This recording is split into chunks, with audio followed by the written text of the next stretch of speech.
kitchen, emptying the garbage can under the sink.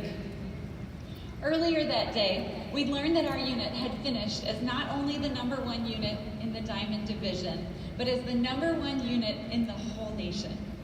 As Ryan shook out the new liner for the garbage can, he looked up at me and said, "I mean, Aim, it's a big nation." And it was at that moment, over a trash bag liner, that the enormity hit. What an incredible team of consultants I get to lead. The #1 unit in the nation. Wow.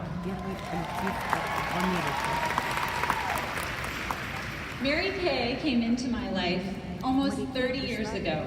I was in 6th grade, and my mom came home from getting her nails done with a VHS tape about the Mary Kay opportunity.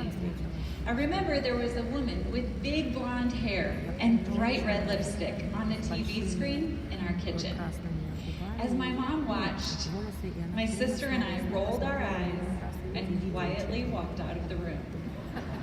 This Mary Kay thing, we thought, was weird.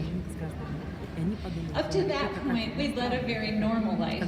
My parents worked as an insurance broker and a high school English teacher, and we lived in a tiny, quiet, rural community called Salmonak.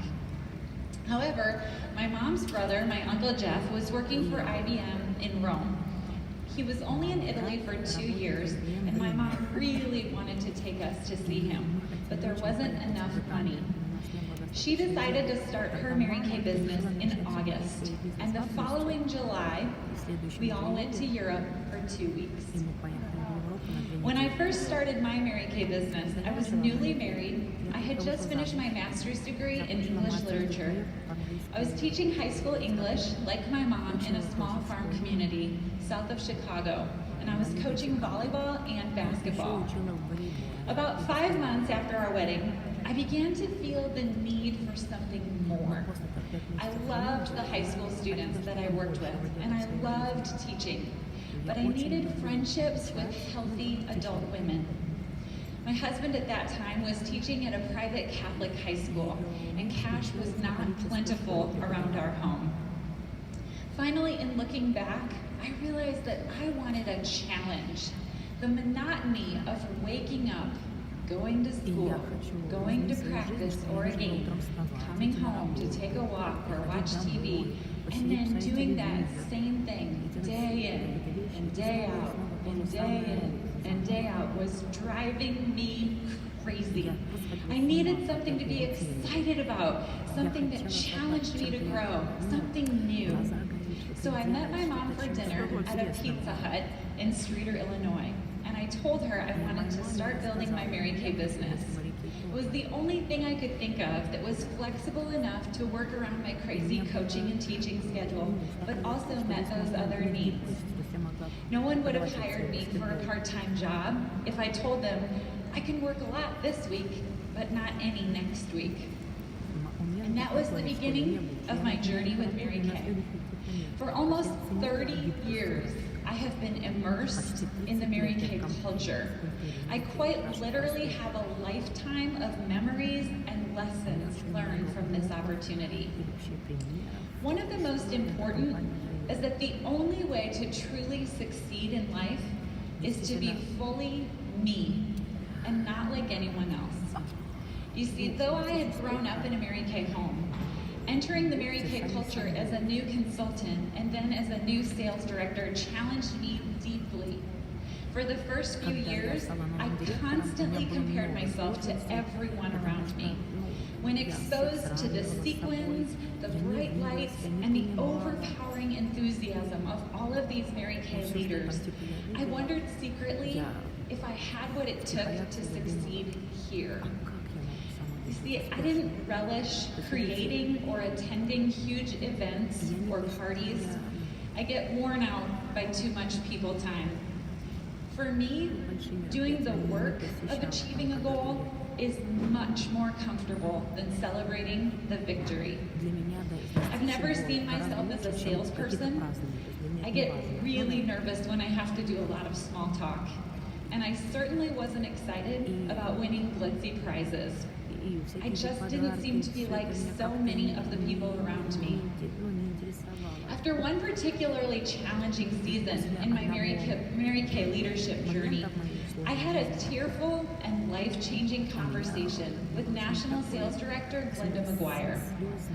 I'll paraphrase, but what Glenda said to me in that pivotal conversation was, "Amy, we don't need you to be like any of the other leaders in Mary Kay.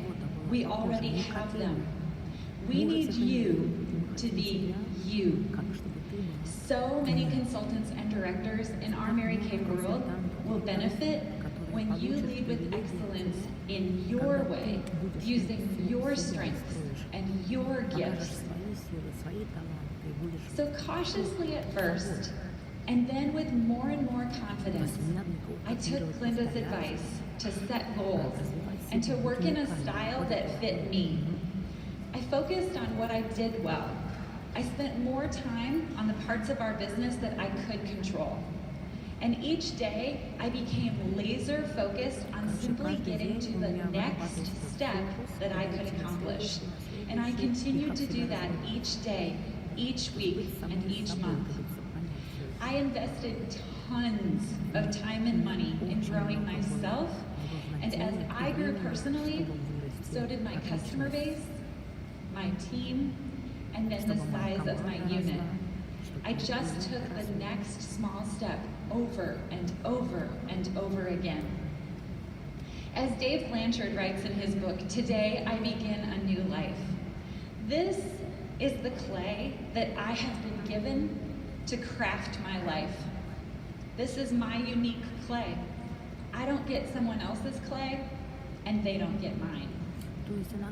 In short, I embraced my clay, and I worked with it. I created with my unique clay, and I quit looking at everyone else's, wondering if mine was just as good. Which leads me to the next lesson, and that is to dream big, but to act small.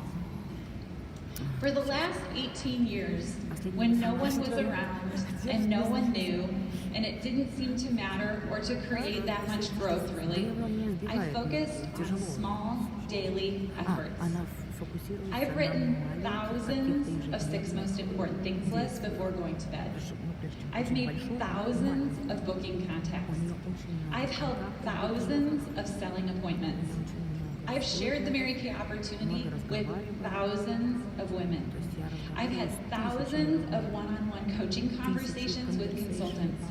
I have invested thousands of hours teaching those I lead the simple, concrete skills of our business at our weekly meetings and at larger events.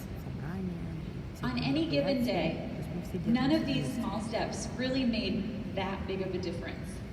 But as one of my good friends, Sherry Chapman, always tells me, I am annoyingly consistent. I am annoyingly consistent. Most of you would definitely beat me in a Mary Kay sprint. But there are not very many of you here who could outrun me in a Mary Kay marathon. Because I will just keep going when it gets too boring and too long for most people.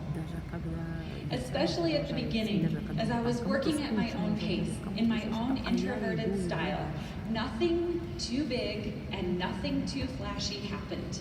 Other consultants and directors would come along in Mary Kay and they would accomplish huge goals so quickly. They'd earn Cadillacs and top director trips in their first years in the business, and I was just plodding along on my path. It was sometimes challenging to embrace and celebrate my smaller victories, but I just kept going. And today when people ask me, how do you build the team of consultants who sold more product than any other unit in the entire United States of America, I simply say, focus on the tiny, seemingly insignificant daily activities, because those actions will move you toward your preferred future. Be inspired by the bigger picture, sure, but go home and do the small things. and keep doing them long after the inspiration has worn off, and when no one is watching, and no one is cheering, and no one knows your name. The final lesson I learned from the Mary Kay culture can be summarized by actress Reese Witherspoon. She recently proclaimed in an awards acceptance speech that, and I quote, "For women, ambition should not be a dirty word." In a later interview with Oprah Winfrey, Witherspoon elaborated, explaining a recent study done by Columbia University. Across the board in that study, ambition was considered to be an unappealing aspect of femininity. Women who were ambitious were considered unattractive, selfish, and even controlling. Another study done at Harvard showed that women often deny their own ambition in order to seem more appealing to men. Witherspoon said, "Ambition isn't about being selfish. It isn't about being self-serving. It's actually about wanting to create more and better for communities, for schools, the government, the world." We need to reframe this thought. An ambitious woman is not a terrifying thing, and it's not a repellent thing. And no one taught me this lesson better than my mom. As a teenager, I watched as she built her Mary Kay business, holding parties in the basement of our home. For years, women came to our home. They sat around her Mary Kay table trying skincare products and makeup, and after lots of laughter and chatter, they left with pink bags filled with product in their hands and smiles and Mary Kay product on their faces. And as my mom built her unit and earned her first career car, and then her first pink Cadillac, and then as she built her national area, and as she grew in confidence, she owned her ambition proudly. And she taught me one of the greatest lessons I have learned in Mary Kay, and one I hope to pass on to our 3 children. If you want your kids to be successful and confident and to have high self-esteem, you have to own those things first. If you were created with an ambitious spirit, don't hide it, don't suppress it, develop it. Cherish it. Being a good steward of that ambition is one of the greatest gifts you can give your children. The Mary Kay culture is unique in many ways, but perhaps the most rare part is that ambitious women here are not only accepted, they are celebrated with reckless abandon. Both for their accomplishments, but also for their femininity. What a precious and rare gift we have. I was at a leadership conference, and I heard Pastor John Ortberg say something that went straight to the core of my being. It has become the rally cry of my life. Really the summary of my life's purpose in one sentence. I'll never forget where I was sitting when he said it. I'll never forget what I was wearing or how I felt. He said, "If you are a woman and God has given you the gift of leadership, then for God's sake, lead." If you are a woman and God has given you the gift of leadership, then for God's sake, lead. Some of you out there, you've been given the gift of leadership. You have been gifted an ambitious heart and a desire to make a difference. God is not calling you to be like anyone else in this world.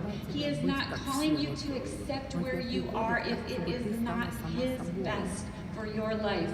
If you are a woman and God has given you the gift of leadership, then for God's sake, I plead with you on behalf of the hundreds and thousands of lives that it will benefit. Lead. Thank you so much, Diamond Seminar.